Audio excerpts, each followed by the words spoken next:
messieurs, bienvenue à vous. Nous sommes très heureux de vous retrouver pour un nouveau numéro de votre émission Vox Live. Cette émission qui traite de l'actualité africaine, des problématiques en lien avec l'Afrique, les Africains et les Afro-descendants. Aujourd'hui, on s'intéresse aux accords, aux APE, c'est-à-dire aux accords entre l'Union européenne et l'Afrique. Alors le thème, les Africains se font-ils arnaquer? Oui, n'hésitez pas tout de suite à tout simplement commenter, à nous donner vos avis sur nos différentes plateformes, réseaux et sociaux. Alors, je serai entourée de 3 personnes pour traiter cette thématique, à savoir Yannick Fournier, vous êtes ingénieur financier et écrivain. Bienvenue à vous. On continue avec Cédric Yamdieu. Vous êtes fondateur du think tank 50 Afrique. Bienvenue à vous. Et on continue avec Jacques Mounombo Kumba. Vous êtes ingénieur géologue, analyste politique. Bienvenue à vous. Voilà le thème du jour. Vous le connaissez. Alors on va en discuter dans un instant. Mais avant, je vous donne une carte blanche. Je vous permets tout simplement de vous adresser aux téléspectateurs, d'aborder un sujet que je ne connais pas, mais que je vous laisse ici, sur lequel je vous laisse ici argumenter. D'accord. Bonjour, donc c'est Cédric Yamdieu, fondateur du think tank 50 Afrique. Bon, je pense vouloir mettre en lumière en fait ce qui se passe en ce moment sur le continent africain, c'est-à-dire le retrait en fait des banques européennes du continent africain. Sur plusieurs, il peut y avoir plusieurs raisons face à ce retrait qui sont, je dirais, en fait en vague et qui sont vraiment remarquables. Mais surtout en fait, cette semaine, on a vu que l'État du Bénin a pris les choses en main, c'est-à-dire qu'ils ont racheté en fait les filiales de société en fait du banque au Togo Bénin. Ce qui montre en fait que l'État veut être force de proposition pour les clients et pour la population.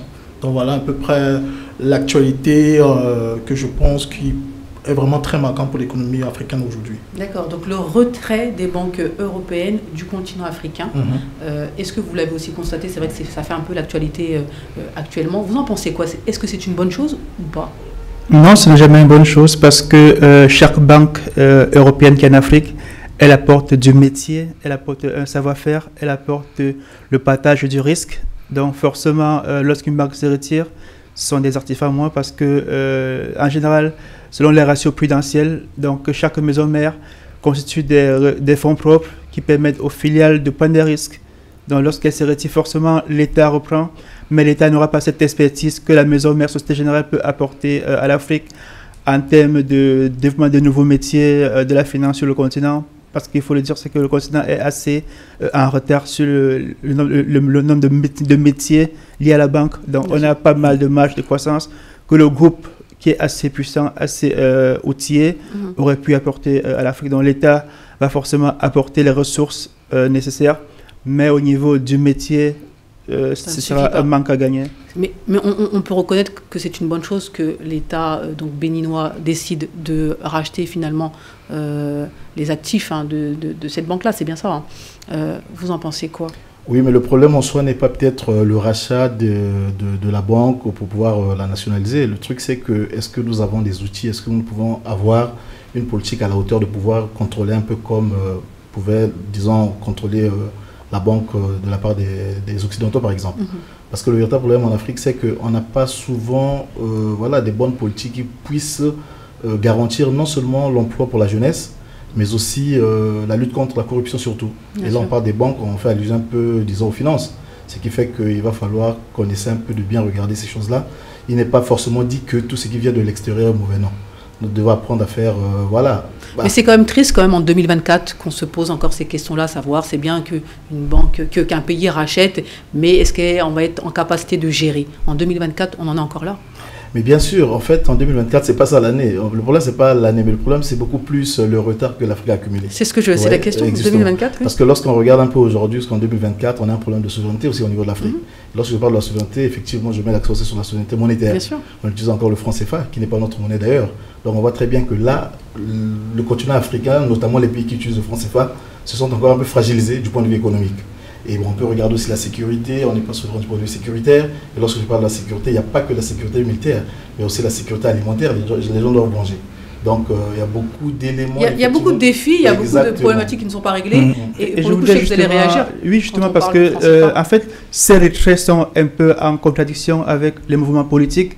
Donc du coup, je me demande, est-ce que le retrait des banques va précéder le retrait politique, c'est-à-dire un peu comme une rupture des liens politiques entre la France et ces pays-là. Donc, est-ce que la France, parce qu'on a toujours deux manches, on a le volet économique et le volet politique, donc est-ce que le retrait économique précède le retrait politique? Et comment vous l'expliquez, vous, ce retrait de cette banque-là? Alors, il y a plusieurs raisons qui peuvent expliquer le fait que les banques se retirent. La première raison, c'est que le taux de rentabilité, ils ont constaté que c'est pas assez efficace pour eux, c'est pas assez rentable. Le produit intérieur brut, le produit bancaire brut n'est pas aussi élevé. Il y a aussi la version risque. La version risque, généralement, les banques européennes estiment que la version risque est extrêmement importante en Afrique. Pourtant, ce n'est pas aussi risqué que dans les pays d'Amérique latine, comme par exemple au Mexique ou en Argentine. Et aussi, finalement, on met aussi en valeur aussi le fait qu'il y a aussi un climat juridique très, très peu stable et aussi des problèmes de corruption et de bonne gouvernance. Voilà à peu près les raisons principales pour lesquelles les banques européennes se retirent petit à petit.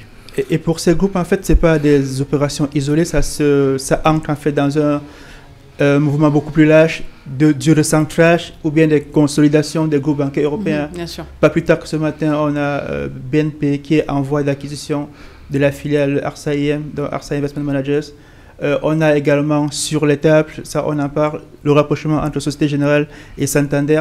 Donc il y a globalement un gros mouvement de consolidation au niveau européen des banques, donc du coup c'est qui va avoir un impact forcément sur le continent africain. Du recentrage, oui. Du recentrage un peu sur les marchés émergents. Très bien, merci beaucoup pour cette carte blanche. On va poursuivre avec vous, Jacques. Quelle carte blanche souhaitez-vous soumettre à nos téléspectateurs? Oui, je voudrais parler de l'actualité qui tourne autour de l'AES, notamment du côté du Mali, avec l'attaque que le Mali avait été victime il y a quelques jours, avec des groupes terroristes.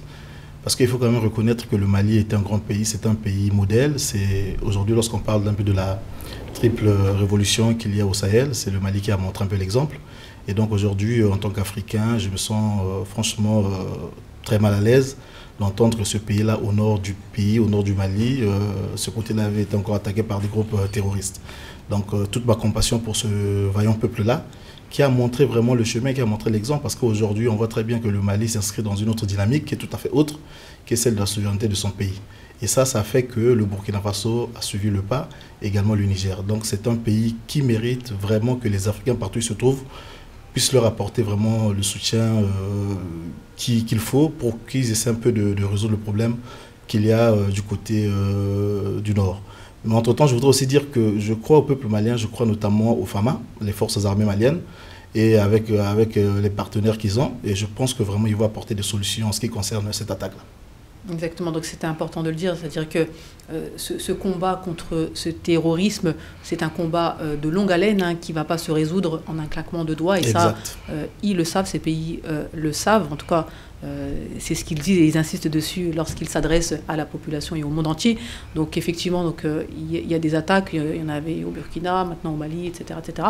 Ça va continuer, mais néanmoins, comme vous dites, il faut faire confiance, il faut continuer à soutenir ces pays-là qui se battent contre le terrorisme, qui se battent pour leur pays, mais aussi pour l'Afrique entière. Mais bien sûr, en fait, vous allez remarquer que le problème de l'Afrique, comme j'aime à le dire, il n'est pas un.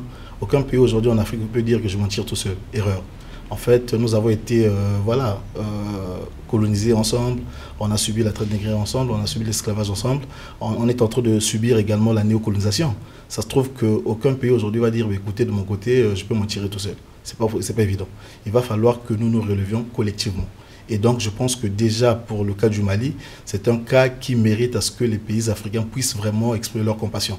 D'autant plus que déjà, on a assisté il y a quelques semaines, sinon pratiquement un mois, les 3 pays de l'AES, ils ont essayé de créer leur confédération. Et nous savons très bien que le point visé, c'est l'État fédéral.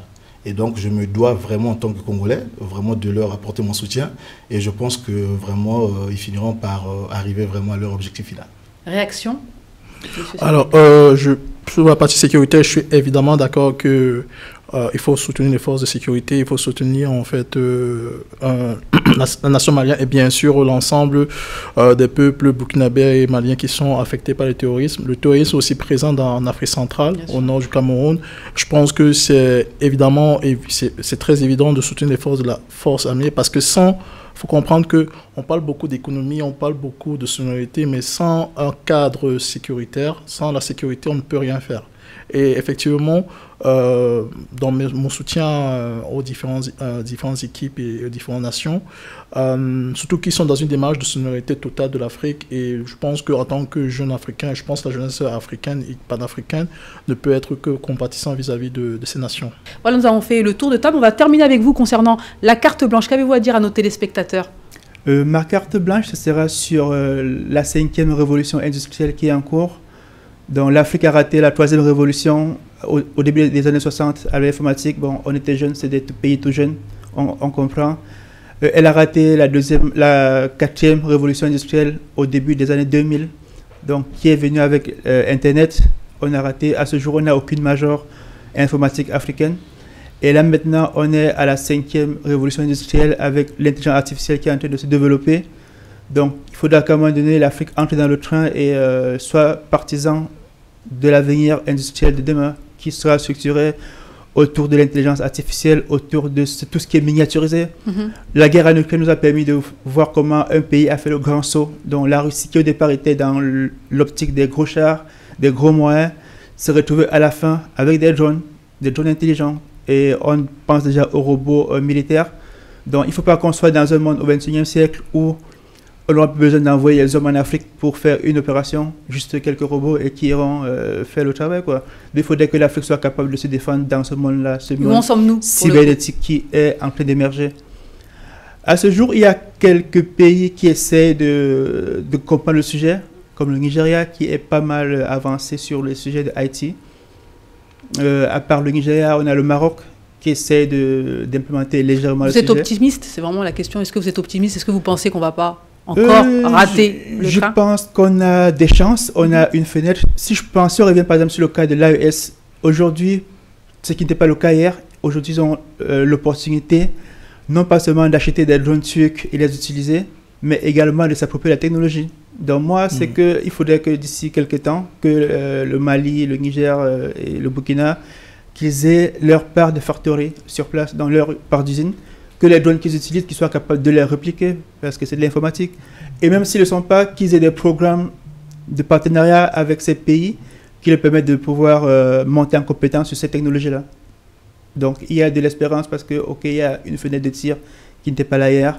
Il y a de l'espérance parce que le capital africain s'est constitué progressivement.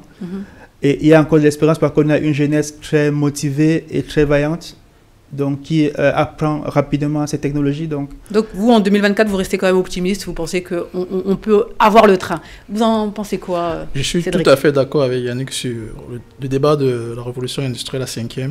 Je pense qu'il y a le Big Five, 5 pays qui tirent de leur lot en fait en termes de révolution technologique, l'intelligence artificielle et fintech par exemple. Il a parlé du Nigeria, l'Égypte, le Maroc, l'Afrique du Sud.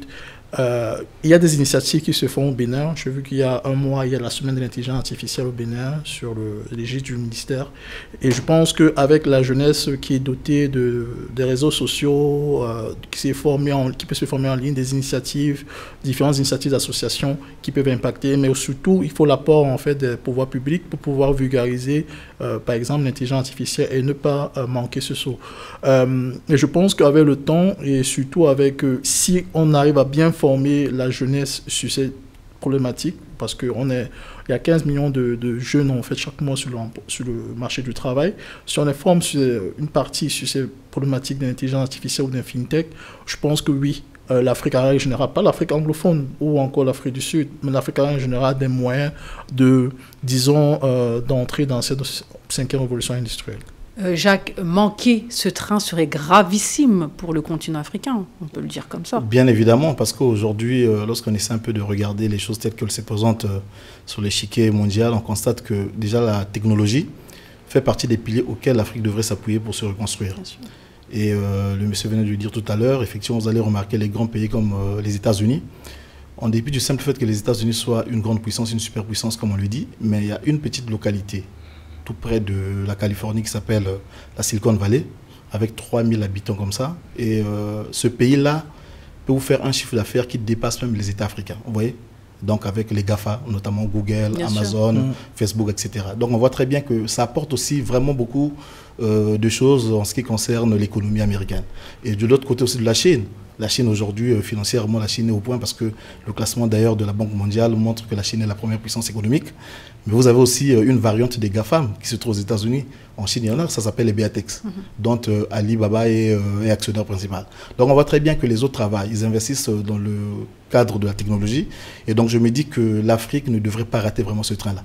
Et voilà, effectivement, il faut toujours être optimiste. Il faut garder espoir. Parce que dans la vie, si on n'a plus d'espoir, ça veut dire qu'on est inexistant. Il faut garder espoir. Et tout porte à croire que déjà les pays de l'AES sont en train de montrer l'exemple. Qui pouvait imaginer qu'en plein 2024, que le Ça peut Niger... aller vite, effectivement. Exactement. Qui pouvait imaginer que le Niger pouvait prendre possession de sa gestion pétrolière, par exemple, en 2024? Personne. Donc je me dis qu'il faut y croire, l'Afrique a tout.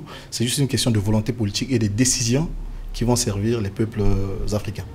Exactement, on y croit sur Vox Africa et c'est la raison pour laquelle on met en place ce type d'émission pour sensibiliser, pour informer, pour éduquer, entre guillemets, bien sûr. Alors, on revient, mesdames et messieurs, sur le thème du jour. Accord Union européenne-Afrique. L'Afrique se fait-elle arnaquer? Alors, voilà le thème. Alors, on va commencer rapidement avec vous, monsieur Cédric Yamdieu. Donc, les accords... Est-ce que déjà ça vous choque la façon dont on pose la question? L'Afrique se fait-elle encore arnaquer? Alors, c'est on va dire une expression légitime parce que les APE, qui est l'accord de coopération en fait économique, de partenariat économique entre l'Afrique et l'Europe, a ses avantages, mais surtout a ses limites. Et donc, du coup, il faudrait savoir, du point de vue africain, quels sont les avantages qu'on a. Bien sûr. Et ce type d'accord, généralement, s'il y a un accord de libre-échange, si en fait les pays africains tirent plus de bénéfices que de coûts, d'effets négatifs de cet accord. Et effectivement, tel que c'est traduit, c'est justifié. Alors, les accords de partenariat économique, donc appelés APE, découlent des accords de Cotonou signés en 2000, sont une initiative de l'Union européenne, donc c'est important de le dire, une initiative de l'Union européenne pour créer des accords de libre-échange avec les pays d'Afrique, des Caraïbes et du Pacifique. Ces accords succèdent aux accords de Lomé signés en 1975. Quels sont les objectifs et pourquoi ces accords ont été signés et dans l'intérêt de qui? Monsieur. Les accords initialement ont été signés, en fait, ils ont été beaucoup plus poussés par l'Union européenne, qui est toute gagnante parce qu'elle a de quoi exporter, et en face, l'Afrique en a un peu moins. Du moins, les exportations de l'Afrique n'ont pas besoin de partenariats spécifiques pour fonctionner parce que c'est essentiellement des matières premières. C'est du pétrole, c'est de l'or, c'est du fer, c'est du manganèse qui n'ont pas besoin d'accords particuliers parce qu'ils se vendent sur les marchés bien ouverts. Donc, cet accord, il repose sur quel principe? En tout cas, il repose sur le principe du démantèlement des barrières douanières. Donc, c'était progressif. Il y avait plusieurs phases où on devait démanteler les barrières sur des produits pharmaceutiques, sur des produits industriels. Donc accès au marché libre de droit, c'est ça que... pas entièrement libre, mais à des taux préférentiels. D'accord. C'est-à-dire on devait avoir une douane de 20%, on retombe à 5-10%, donc, et pour permettre à l'économie européenne d'être beaucoup plus compétitive sur le marché africain vis-à-vis des produits chinois qui sont beaucoup plus compétitifs au niveau des coûts. Donc l'Union européenne essaie de rattraper cette compétition chinoise là sur le marché africain. Mais c'est vice-versa, c'est-à-dire que on facilite aux pays européens de venir sur le continent africain, mais on facilite aussi aux pays africains d'aller sur le continent, d'aller en Europe, et notamment dans l'Union européenne. En principe, c'est ça. Sur le principe, oui, sauf qu'en face, il n'y a pas d'offre. Donc, déjà, il n'y a pas d'offre, et même le peu d'offres qu'on a est le plus souvent buté sur les barrières non tarifaires, c'est-à-dire les barrières qualitatives. Donc, le nombre de normes que l'Union européenne exige aux pays africains ne permet pas toujours à une certaine industrie de pouvoir arriver au niveau qualitatif nécessaire pour exporter dans l'UE. Mais pour le coup, ça avait été géré parce que quand je reprends donc, les accords qui ont été signés en 2000, je vois qu'il y avait un petit avantage qui avait été offert aux Africains, à savoir ils bénéficiaient d'une période de transition plus longue pour ouvrir leur marché et ils ne sont pas obligés de libéraliser complètement tous les secteurs.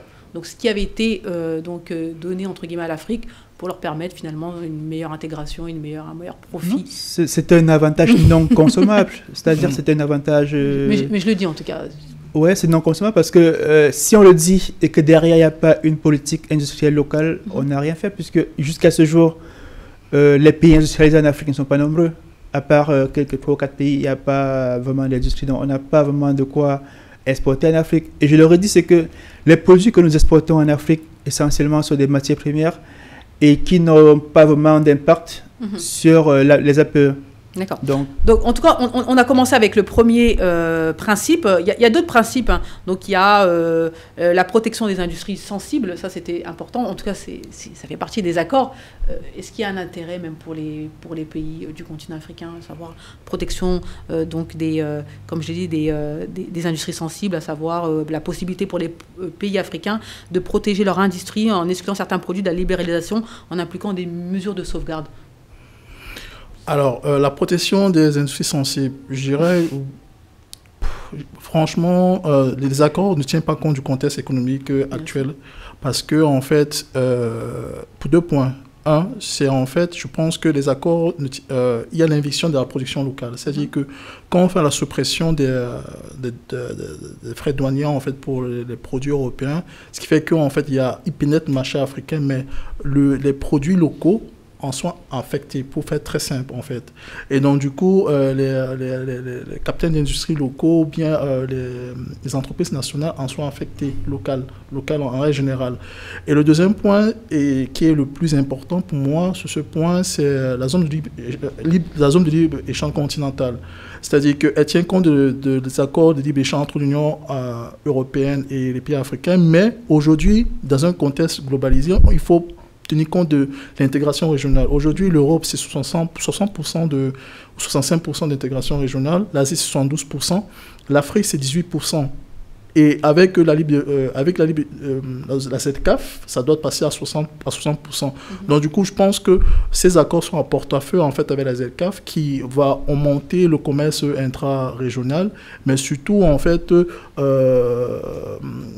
va permettre aussi en fait d'apporter la richesse et le développement économique du continent. Et ça fait partie d'un principe de l'APE, ça a été signé aussi dans les accords de Cotonou, à savoir que les APE encouragent l'intégration régionale en Afrique en harmonisant les politiques commerciales et en facilitant le commerce intra-régional. Donc ça faisait partie des dispositions dans les accords de Cotonou. Donc sur le papier, on va le dire, hein, sur le papier c'est très beau, c'est bien. C'est toujours le cas, c'est bien fait, on a l'impression que tout le monde va y gagner, mais maintenant, en réalité, c'est parfois autre chose. Alors, ces principes semblent être en faveur des pays africains, parce que, encore une fois, j'insiste, lorsqu'on lit, moi j'ai pris le temps de lire donc cet accord, quand on lit, on a l'impression que tout a été fait par l'Union européenne pour faire en sorte que l'Afrique se prépare. On promeut l'intégration régionale, l'intégration africaine. On promeut le fait qu'on laisse au continent africain le temps de se préparer avant d'ouvrir complètement son marché, etc. On dit comme quoi,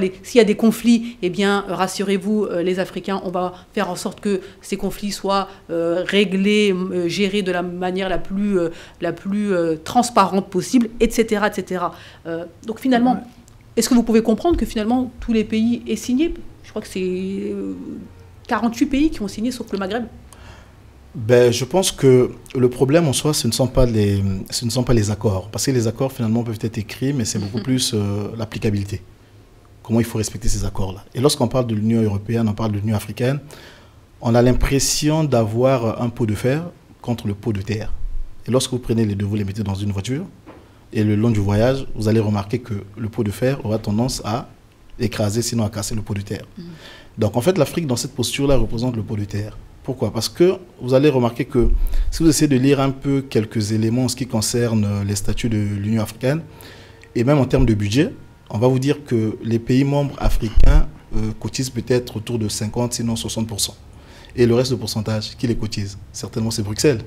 Et si vous avez une Union africaine qui est censée défendre les intérêts de l'Afrique, mais qui est financée par les étrangers, je pense que ça serait difficile pour vous de prendre vraiment les décisions qui pourraient peut-être aller dans le sens du besoin de vos peuples. J'explique. Aujourd'hui, par exemple, vous allez voir que l'Afrique traîne le pas. Pourquoi? Parce qu'en fait, l'Union africaine est une structure purement administrative, contrairement à ce que les gens peuvent penser. Il n'y a rien de politique. C'est pour ça que lorsque les présidents en exercice sont victimes des coups d'État, des assassinats, personne ne dit mot. Pourquoi? Parce qu'en fait, ils n'ont pas de pouvoir politique. n'y a pas une sorte d'autorité, il n'y a pas de la puissance, contrairement à ce que ça devrait être. Vous voyez? Or, lorsqu'on prend l'Union européenne, par exemple, au niveau de l'Europe, c'est que quoi? C'est que chaque pays membre de l'Union européenne a dû déléguer une partie de sa souveraineté à Bruxelles. Par exemple, aujourd'hui, la France, si elle mène des activités de pêcherie qui vont aller à l'encontre des normes de l'espace européen, par exemple, Bruxelles peut sanctionner. Et ça va aller, ça va passer. L'Espagne aussi, si elle peut pratiquer, par exemple, des activités de l'élevage qui vont à l'encontre, par exemple, des normes de l'espace Union européenne, ben Bruxelles peut sanctionner, ça peut aller. Pourquoi? Parce qu'en fait, chacun de ces pays-là a dû déléguer une partie de sa souveraineté. Or que chez nous, ce n'est pas le cas. C'est pas du tout le cas. Voilà, justement. Donc, je pense que voilà, l'Union africaine et l'Union européenne restent un peu dans cette sphère-là. Ça dit que c'est un pot de fer contre le pot de terre et les deux ne peuvent pas faire chemin ensemble. Mesdames et messieurs, le débat est lancé. On va faire une courte pause. On revient. Je rappelle le thème, l'Union africaine et l'Afrique. Non, l'Union européenne et l'Afrique ont signé des accords, les APE. Où en sommes-nous? Est-ce que l'Afrique se fait-elle arnaquer? Allez, on revient dans un instant. Mesdames et messieurs, de retour sur Vox Live. Aujourd'hui, on s'intéresse aux accords que l'Union européenne et le continent africain ont signés, notamment les accords de Cotonou et qui ont mis en place les accords de partenariat économique, à savoir les APE. Alors,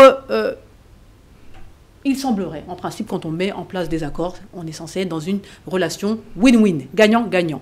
Le sommes-nous dans ces APE? On va essayer aujourd'hui de décortiquer la question et à la fin on répondra à la question à savoir si l'Afrique se fait arnaquer. Alors, selon vous, quel est le désavantage? Quels sont les désavantages principaux concernant l'Afrique lorsqu'on se base sur ces APE? Je pense que le principal désavantage, c'est l'étouffement de l'industrie naissante en Afrique. Parce que lorsqu'une industrie est naissante, forcément, il y a des balbutiements, il y a de l'apprentissage. Mais l'Union européenne ne donne pas le temps à ces entreprises de monter en compétences. Donc, parce que déjà, à peine elle est née, elle doit faire face à des produits de standards beaucoup plus élevés. Et donc, les APE ont privé l'État d'un levier de protectionnisme qui aurait pu permettre à ces industries de gagner le marché avant d'être assez matures pour compétir à l'international. Donc il y a cette étape de maturation de l'industrie locale qui est un peu absorbée par les APE. Donc ce qui permet pas, c'est qu'ils freine suffisamment l'émergence des champions locaux sur le plan industriel. Vous pensez vraiment que ça a eu un impact concernant cette émergence des champions locaux, de ces capitaines d'industrie? Oui. 2024. Tout à clairement. Fait, tout à fait, ouais, tout à fait.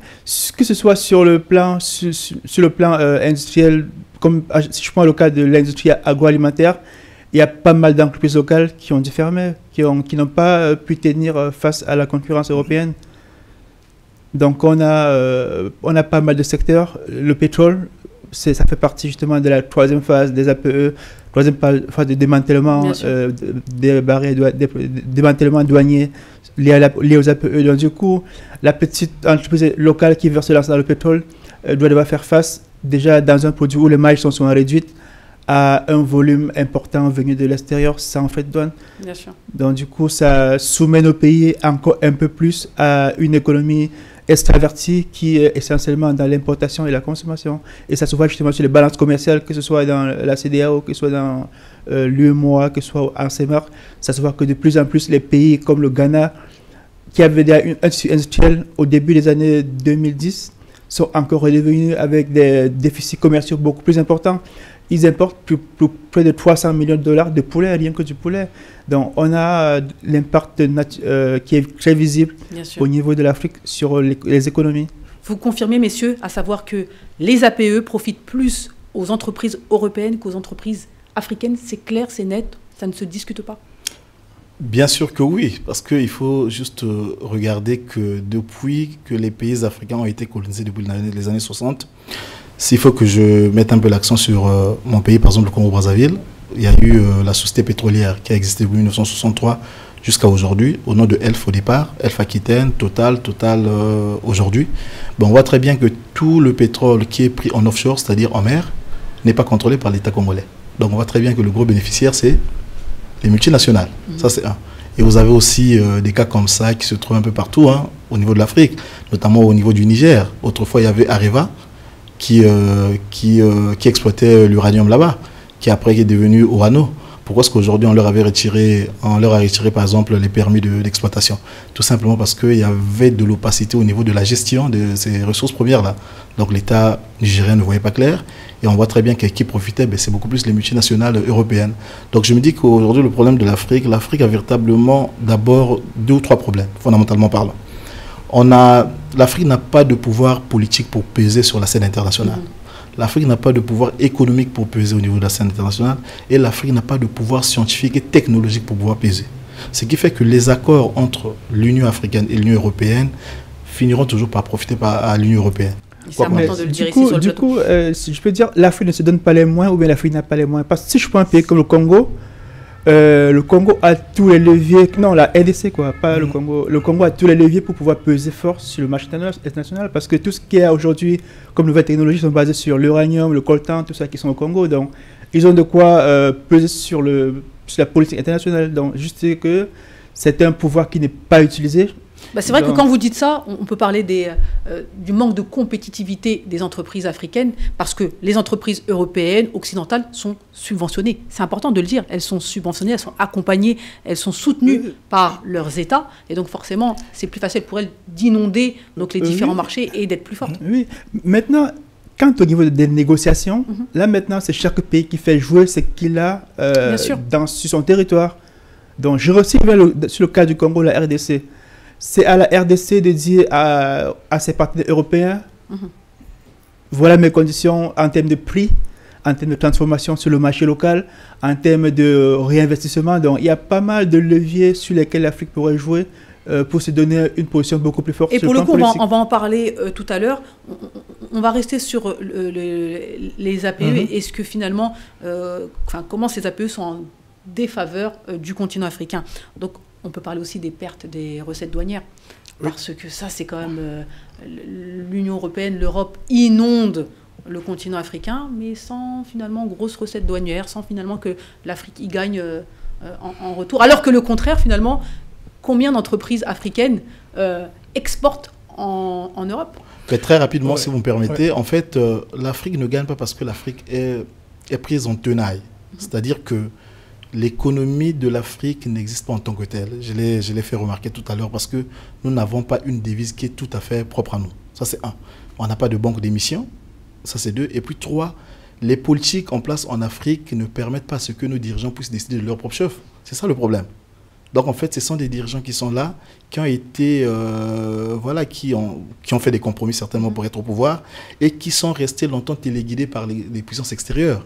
Donc, ça se trouve qu'ils ne peuvent pas décider pour le peuple, mais ils seront obligés de décider d'abord pour leur intérêt égoïste, mais aussi pour leur maître. C'est ce qui fait que nous assistons à ce genre de problème. Bien sûr, bien sûr. Mais pour le coup, on peut pas résumer le débat que sur ça, parce que finalement, après avoir dit ça, que pouvons-nous dire de plus? Alors, c'est pour ça qu'on se dit, bon, effectivement, il y a quand même des leviers sur lesquels les Africains, les autorités politiques peuvent jouer. Donc aujourd'hui, on est sur ça. On essaie de trouver des solutions, en tout cas, de pointer du doigt les défaillances et de voir comment, effectivement, il pourrait y avoir des améliorations. Donc là, on l'a dit, quand je dis perdre des recettes douanières, c'est important de le dire. C'est-à-dire qu'il y a plus de produits qui rentrent de l'Union européenne que de produits africains qui sortent. Donc finalement, les ressources douanières sont beaucoup moins importantes, en tout cas qu'elles devraient être, parce que le manque à gagner est plus important pour l'Afrique que pour l'Europe, on est d'accord? Oui, exactement. En fait, la suppression des frais douaniers,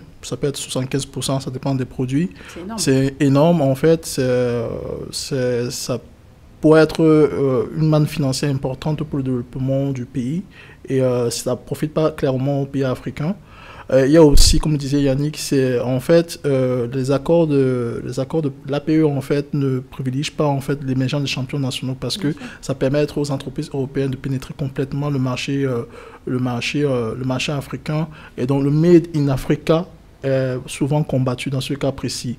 Enfin, il y a aussi, comme je le disais tout à l'heure, il y a dans le même contexte, c'est l'intégration régionale. Ça ne suit pas le contexte économique global. C'est-à-dire qu'aujourd'hui, l'Afrique, c'est 18% de commerce intra-régional. C'est vrai que c'est le software, ça doit passer à 60%.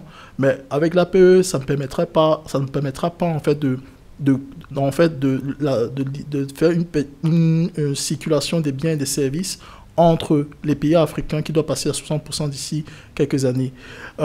Enfin, je dirais, il y a aussi un déficit de balance commerciale entre les exportations et les importations. Mais surtout, il y a aussi, vu que les importations européennes sont beaucoup plus chères que les importations des autres pays, c'est-à-dire la Turquie et la Chine, c'est toujours mieux pour nos pays de converser avec ce genre de pays parce que c'est généralement moins cher et surtout ça a moins de coûts. C'est ces différents en fait, aspects de l'APE qui freinent en fait en règle générale les économies africaines, même si l'objectif premier de l'APE, ça permet d'entrer dans le marché européen, mais il y a beaucoup trop de contraintes. Donc, pour le coup, il y a que des contraintes? Il y a théoriquement des contraintes et des opportunités, mais sur le concret, il y a très peu d'opportunités. Et quelles sont les opportunités, par exemple? Les opportunités, c'est que des Africains pourraient exporter sur le marché européen, notamment des produits agricoles. Donc, on a cette fenêtre-là qui est ouverte parce qu'à ce jour, lorsque vous prenez un pays comme la France, une grosse proportion de denrées alimentaires sont importées de l'Amérique du Sud, avec qui ils ont également d'autres accords. Donc, nous, on peut compétir sur ce marché-là. Donc, la fenêtre, elle est ouverte. Est-ce qu'elle est exploitée par le continent africain? De façon très minimale, mais de façon récurrente, elle est également un peu mise en difficulté par les contrôles de qualité. Parce qu'il y a j'ai rencontré des importateurs de l'Union européenne qui, plusieurs fois, font état de ce que lorsqu'il y a surabondance de l'offre sur le marché, eux, c'est les premiers à éjecter pour réguler le marché. Donc, eux, c'est comme la variable d'ajustement lorsqu'il y a beaucoup d'offres envers l'Union européenne. Quand vous dites eux, ce sont quoi? Ce sont les pays africains, vous voulez dire? Ces Africains qui importent sur le marché européen sont la variable d'ajustement sur le marché. C'est-à-dire, lorsque l'offre abonde en direction de l'Union européenne, ils sont les premiers qu'on va décommander pour pouvoir privilégier les autres canaux, notamment l'Amérique du Sud. Et en termes de montant, on a, par exemple, en 2022, le Cameroun qui a perdu pratiquement 30 milliards de francs CFA dans le démantèlement des tarifs douaniers sur les APE. Donc, ce qui aurait pu permettre de financer, subventionner des entreprises en local, subventionner, faire pas mal d'investissements industriels, 30 milliards dans le contexte local, c'est pas un petit montant. D'accord. Alors, en tout cas, quand on vous écoute, messieurs, on constate que c'est très en défaveur du continent africain, des pays africains. Alors, que faire pour modifier ce rapport de force? Quelles décisions faut-il prendre pour que ça change? Est-ce que les décisions sont possibles? Est-ce qu'il y a des décisions qui sont possibles, qui sont prenables et qui peuvent modifier ce rapport? Oui, je pense qu'il faut déjà la prise de conscience du pouvoir de négociation que nous avons au niveau de l'Afrique. Négociations en termes de matières premières stratégiques que nous avons, il faut en prendre conscience, il faut pouvoir savoir le valoriser pour peser sur le marché international. Parce que plusieurs pays... Donc là, c'est peut-être un manque de compétences aussi. Peut-être que... Est-ce qu'aujourd'hui, les pays ont les négociateurs nécessaires qui peuvent aller sur les marchés internationaux et négocier correctement? Est-ce que oui ou non? Moi, je pense que l'Afrique, aujourd'hui, a presque toutes les compétences. Il suffit de voir un peu au niveau de la diaspora. Même nous qui sommes ici, il y a des ingénieurs en géologie, il y a des ingénieurs en finance.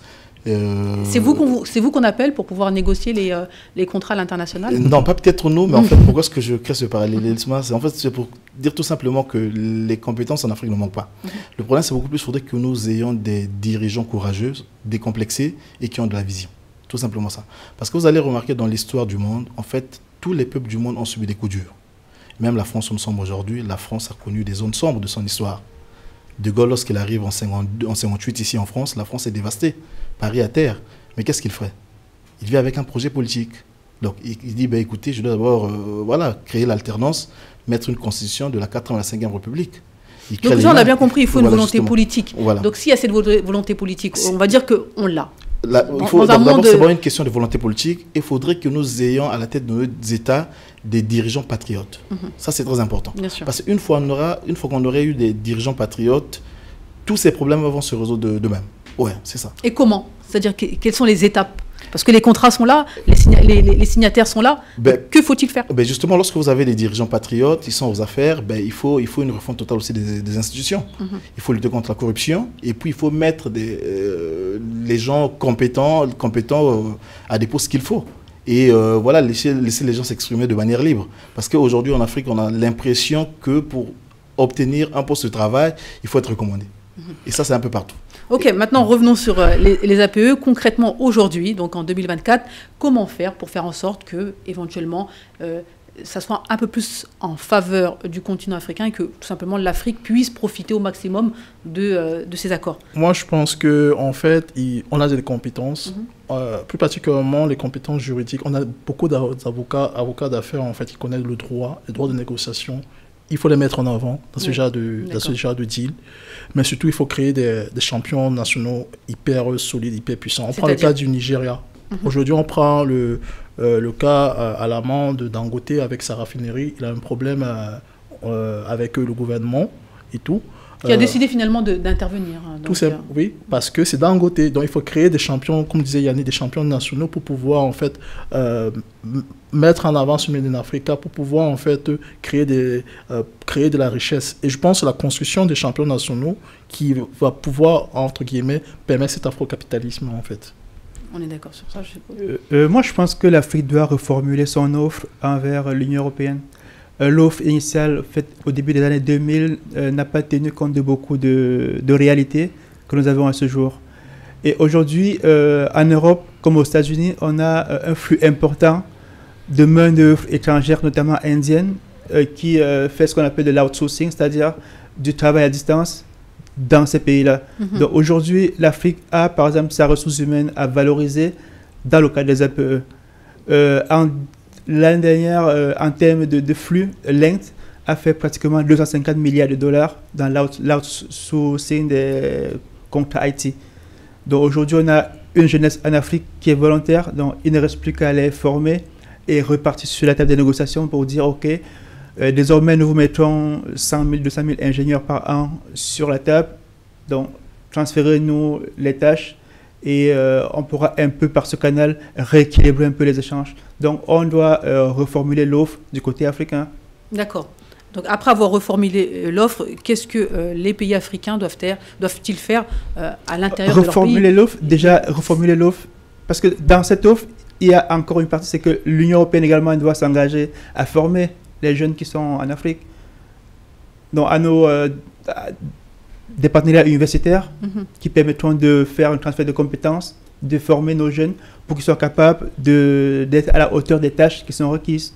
Donc les tâches qui sont dans l'outsourcing, c'est-à-dire dans l'externalisation d'un certain nombre de services informatiques, services financiers que l'Union européenne sous-traite aujourd'hui. Aujourd'hui, le principal récipiendaire, c'est l'Inde. Et les flux sont assez importants. Donc l'Afrique peut taper dans ce business-là. Très bien. Donc... on renégocie les contrats, mais concrètement, quels sont les points sur lesquels il faut insister? Par exemple, l'accès au marché européen. Aujourd'hui, on dit oui que l'Afrique, les pays africains, les entreprises africaines peuvent aller sur le continent européen, peuvent vendre leurs produits comme fait l'Union européenne en Afrique. Mais le problème, c'est que l'accès au marché pour l'Union européenne, au continent africain, il est beaucoup plus simple et plus simplifié que pour les entreprises africaines, où là, il y a des barrières, certificats d'origine, il faut plein d'éléments pour pouvoir se dire, ok, montrez patte blanche pour pouvoir rentrer sur le marché européen. Je pourrais rapidement répondre à votre question. En fait, il s'agit là d'une question de rapport de force.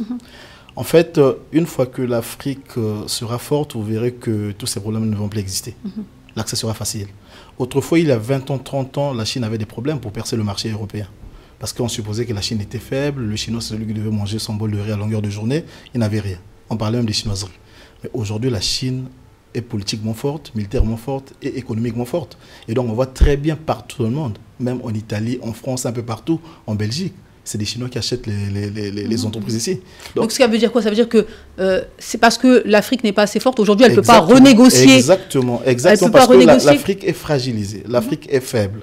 Donc, l'Afrique n'a pas ce poids-là pour pouvoir se montrer comme un continent fort face à l'Europe. Parce que c'est une question de rapport de force. En fait, lorsque vous êtes faible, vous ne comptez pas. Mais si vous êtes fort, vous pouvez discuter d'égalité à égalité. Tout à l'heure, on vient de le dire. On ne peut pas aller dans les collaborations, des coopérations win-win tant que nous sommes faibles. Ça sera difficile pour nous. En fait, l'Afrique n'est pas consciente de sa force. Elle n'est pas faible, en fait. On a un cas récent qui est que l'Afrique est fragilisée. Peut-être, mais elle a des moyens. Parce qu'elle est fragilisée par d'autres personnes. Oui, parce qu'il y a quelques mois, on nous récitait à la longueur de journal les médias comment le Niger, c'était un pays le plus pauvre du monde et tout. Mais il a suffi que les dirigeants prennent conscience de leur facteur de force, commencer à imposer leur discours. D'où le patriotisme que j'ai parlé bien avant. Exactement. Et il y a une chose en fait, c'est qu'aujourd'hui, ce que l'Afrique a le plus à exporter, c'est pas forcément des tomates ou des mangues, c'est la matière grise. Bien sûr. Donc aujourd'hui, on a une jeunesse qui est légion, on est 1,2 milliard, on a de la volonté. Donc aujourd'hui, ce que l'Afrique a vraiment à vendre, c'est beaucoup plus la matière grise que... C'est-à-dire que l'Afrique a plus à vendre. Tout à l'heure, je parlais de l'outsourcing, c'est-à-dire le fait qu'une entreprise qui est à Paris, à travers les outils informatiques comme le cloud, emploie des gens au Nigeria ou au Cameroun pour travailler. Donc vous travaillez dans ce qu'on appelle le cloud, dans oui, donc là on parle de diversification, c'est-à-dire qu'effectivement il y a cela, mais il n'y a pas que cela. C'est-à-dire qu'aujourd'hui il y a des accords qui sont signés, les accords sont signés pour plusieurs secteurs d'activité. Donc oui, on est totalement d'accord avec vous. Mais il n'y a pas que ça. C'est-à-dire que l'Afrique peut aussi vendre sur le continent africain. L'Afrique peut tout simplement transformer ses matières premières, vendre des produits manufacturés. Donc il y a quand même des choses à faire sur le continent africain, dans nos pays. Mais quoi? Comment? Alors c'est vrai qu'il y a le patriotisme qu'il faut mettre en avant. Il faut mettre le rapport de force. Il y a beaucoup de choses, mais moi je pense qu'il faut un leadership, ça va dans le sens du patriotisme, mais il faut un fort leadership de la part de nos décideurs.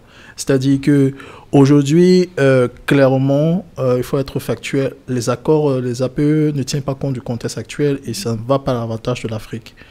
Donc il faut donc un fort leadership de nos décideurs, du courage pour pouvoir revenir, comme je disais, mettre sur la table de nouvelles négociations, appliquer ces nouvelles négociations avec des talents africains qui comprennent, il y a beaucoup de talents de la diaspora, même locaux, qui comprennent le contexte géoéconomique actuel avec eux et implémenter ces recommandations. Je pense que dans ce genre de contexte, l'Afrique ne peut que en tirer, ne peut que en fait profiter de cela et pleinement aller vers sa souveraineté.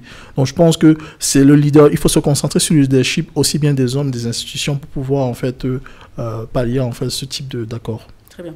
Alors je vais reposer la question, nous sommes presque au terme de cette émission-là. Accord Union européenne-Afrique, les Africains se font-ils arnaquer ou plutôt les Africains se laissent-ils arnaquer?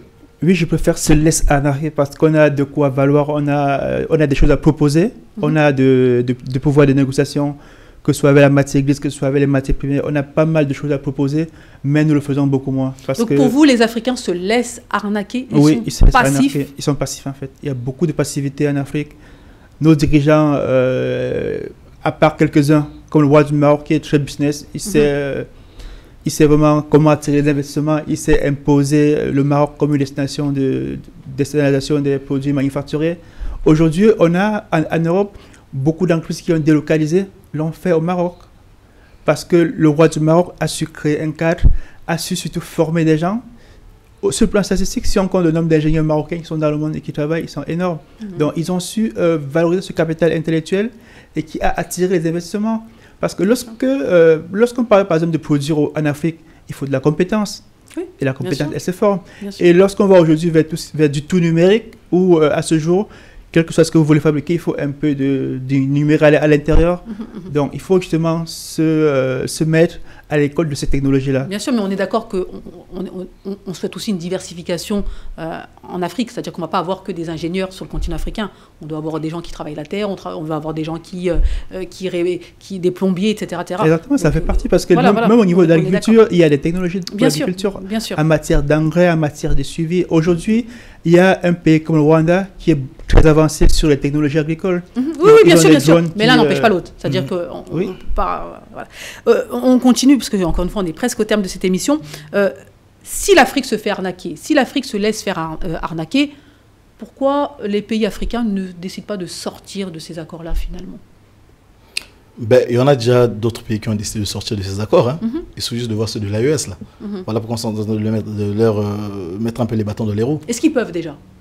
Bien sûr. Je suis persuadé qu'ils peuvent parce que déjà, il faut quand même se dire la vérité, c'est que personne ne pouvait imaginer de voir un tel événement qui s'est déroulé il y a un mois, il y a quelques semaines par exemple, au niveau de l'AES, la confédération de ces autres 3 États-là.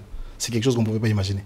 Parce qu'on se disait que dès que vous voulez vous opposer aux anciennes puissances coloniales, mais dites-vous que votre tête sera coupée. Et c'est des gens qui ont tenu face, ils ont résisté, ils ont mené à bien leur combat. C'est vrai qu'aujourd'hui, ils ont encore un peu des gros soucis et cela va continuer. Mais je pense que vraiment, c'est des pays qui ont montré l'exemple. Et il y a des dirigeants africains qui comprennent que ils auront tout à gagner pour travailler en défendant les intérêts de leur peuple que de faire les intérêts des autres. Parce que quoi qu'il en soit, les autres ne vous les rendront jamais. Ils vous utilisent lorsque vous êtes vigoureux, vous êtes fort. Mais une fois que vous êtes plus aux affaires, c'est fini. On vous jette comme un Kleenex dans la poubelle. Bien sûr, mais ce que vous dites est très intéressant parce qu'effectivement, donc pour le coup, l'accord de Cotonou, en fait, il est périmé, on va dire, en 2020. En 2020, donc là, on parle d'accord post-Cotonou, donc qui a été négocié pour moderniser, adapter les relations entre l'Union européenne et les pays d'Afrique, des Caraïbes et du Pacifique. Le nouvel accord se nomme Accord de partenariat ACP-UE. Donc c'est la nouvelle appellation. Il a été conclu le 15 avril 2021. Cependant, il doit encore être signé et ratifié par les parties prenantes avant de pouvoir entrer en vigueur. Et ça peut être long. Donc depuis 2021, le nouvel accord est fait. Par contre, il n'a pas encore été signé et ratifié par tous les pays. Effectivement, quand on regarde le contexte actuel, je l'ai bien dit tout à l'heure, c'est 48 pays d'Africains qui ont signé les accords. Quand on regarde le contexte actuel aujourd'hui, est-ce que vous pensez que ces mêmes 48 pays vont signer ce nouvel accord de Cotonou Alors, la grande question est à se poser, est-ce que ce nouvel accord est à l'avantage des pays africains avant qu'il ne ratifie en fait. En tout cas, apparemment, il a été modernisé, il a été adapté. Ils ont pris en compte le contexte actuel, mais néanmoins, on sait très bien qu'il y a la théorie et il y a la pratique. Monsieur, est-ce que vous pensez que les 48 pays qui ont signé en 2000 vont signer en 2024 ? Je ne pense pas. Je ne pense pas parce que déjà, en fait, ces accords-là, lorsqu'ils disent qu'ils ont amélioré par rapport au contexte 2024, ce n'est qu'un trompe-l'œil. Parce que vous allez remarquer que, en fait, ces accords-là sont comme les accords que nous avons signés autrefois lorsqu'on a eu les indépendances, ce qu'on appelait les accords léonais. En fait, ce sont des accords qui font gagner une grande partie seulement aux peuples qui sont puissants. Et vous qui êtes dominés là, vous n'avez rien à gagner. C'est-à-dire on vous fait croire qu'on veut vous sécuriser, on vous envoie les bases militaires sur votre territoire pour dire en cas de problème, on va vous sécuriser. Alors que les bases militaires là ne sont là que pour faire les intérêts des pays qui les ont envoyés. Par exemple, pour payer les richesses, le pétrole, le diamant, l'or. Donc vous pensez que même ce nouvel accord qui est modernisé, qui est adapté, sera toujours en défaveur des pays africains. De mon point de vue, ça ne va rien changer à la donne parce que le chien ne change jamais sa façon de s'asseoir. Vous en pensez quoi, Cédric ? Alors, moi, je pense que ça rejoint à peu près tout ce qu'on s'est dit. C'est-à-dire que, est-ce que dans ce nouvel accord, est-ce que dans les négociations, est-ce que ça a pris en compte les négociations en faveur des pays africains ? Est-ce que ça a été dealé avec des compétences africaines, des avocats d'affaires, des avocats francs en négociation ? À votre avis ? À mon avis, je suis pas dans le deal interne de l'accord, mais si l'accord a été, malheureusement, je pense que si l'accord n'a été modifié que par une des parties, ça veut dire que l'autre partie n'a peut-être pas eu son biais de négociation dans l'accord. Donc oui. Donc, si l'accord a été modifié que par l'Union européenne, il faudrait que tu tiennes compte en fait de ce que les Africains veulent aujourd'hui. Parce qu'aujourd'hui, clairement, nous sommes en 2024. On a des Africains qui ont des compétences un peu partout. On a parlé de nouvelles technologies, d'agriculture. On a des Africains de la diaspora, des avocats d'affaires qui sont forts en négociation dans les deals, dans ce type de deals. Ah, mais quoi qu'il en soit, les accords, ça peut pas être, n'ont pas été modifiés que par l'Union européenne. C'est pas possible. À partir du moment que c'est des accords, c'est-à-dire qu'il y a deux parties qui s'assoient autour de la table. Donc il y a forcément eu autour de la table l'Union européenne, mais aussi l'Afrique. La question, c'est est-ce que les Africains ont réussi à imposer certaines choses dans cet accord ? Alors, peut-être pas parce qu'on n'est pas suffisamment unis et forts pour pouvoir imposer encore aujourd'hui des choses. Je pense qu'il faudrait qu'on soit beaucoup plus développé, beaucoup plus fort. On ait un meilleur leadership pour pouvoir, venir à se dire que les discours win-win, on doit les mettre en pratique. Donc quel est l'intérêt de signer finalement, de ratifier, de signer ces accords si finalement, encore une fois, c'est en défaveur du continent africain ? Ce que j'aurais aimé, c'est que ce soit les Africains qui initient cet nouvel accord. C'est-à-dire qu'ils ne soient pas toujours le réceptacle des choses arrangées entièrement en Europe et avec lesquels on vient déjà tout faire, leur présenter. Donc j'aurais aimé que ce soit eux-mêmes les Africains qui, compte tenu des premiers accords et de leur expérience, reviennent sur la table avec leurs propres exigences. Ils n'attendent pas la date de péremption en se disant non, avant 2020, il faut qu'on renégocie parce que ce n'est pas à notre avantage, alors que là, finalement, on a attendu la fin. Nous, on se conçoit toujours comme des personnes extérieures au monde. C'est-à-dire, on a un cas entre l'Europe, les États-Unis et la Chine, ou sur les véhicules électriques. Donc, malgré tous les accords qu'il y a entre l'Union européenne et la Chine, ils ont dit pour les véhicules électriques, nous, on pense que ça doit venir détruire notre industrie localement. Par conséquent, on vous impose des droits de douane conséquents. Donc, sur les véhicules électriques, l'Union européenne et les États-Unis, ils sont à pratiquement 50% de droits de douane.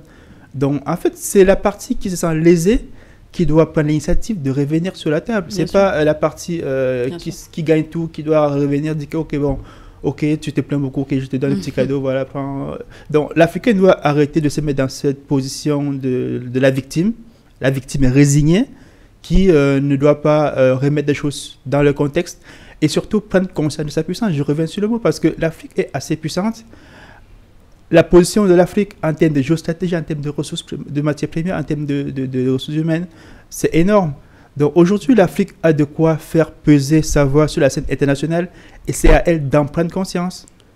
Est-ce que finalement la solution serait tout simplement pas que l'Afrique ait un véritable bloc fort avant finalement de négocier des accords avec X, Y, Z? Oui, simplement parce qu'aujourd'hui on parle de la CEDEAO, on parle des différentes organisations régionales, mais est-ce qu'aujourd'hui on a une organisation régionale africaine qui est assez forte pour s'imposer et pour imposer ses lois? En Afrique, je pense qu'il y a 54 pays, mais je pense que dès qu'on est déjà 3-4, il faut y aller parce qu'on a également des gens qui rament en courant inverse. Donc lorsque vous allez dire aux Européens, non, c'est pas bon, on lui dit, bon, moi je trouve mon compte parce que derrière, j'ai un petit virement qu'on me fait tous les fins de mois, je sais pas, au bar dans une île. Donc il y a des dirigeants corrompus qui, à cause des intérêts individuels, seront toujours là pour saper les intérêts collectifs.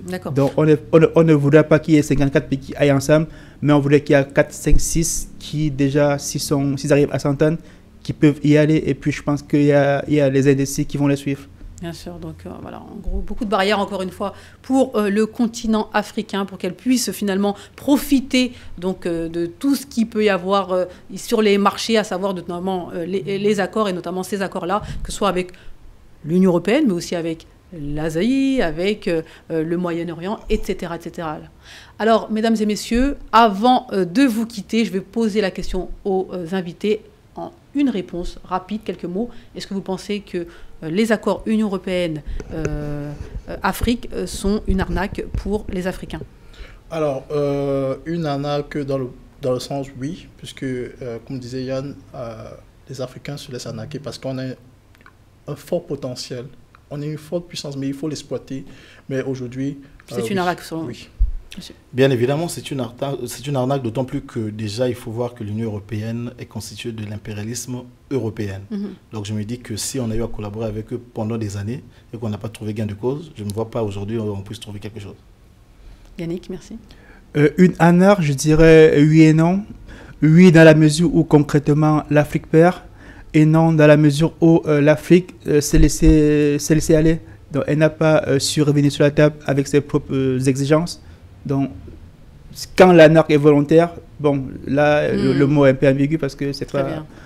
Voilà, mesdames et messieurs, nous sommes au terme de cette émission. On parlait des accords internationaux en lien avec le continent africain et bien sûr l'Union européenne. N'hésitez pas à commenter, n'hésitez pas à nous envoyer vos avis. On les lit ici sur le plateau. Allez, rendez-vous demain pour un nouveau numéro de votre émission Vox Live. Bye bye. Merci.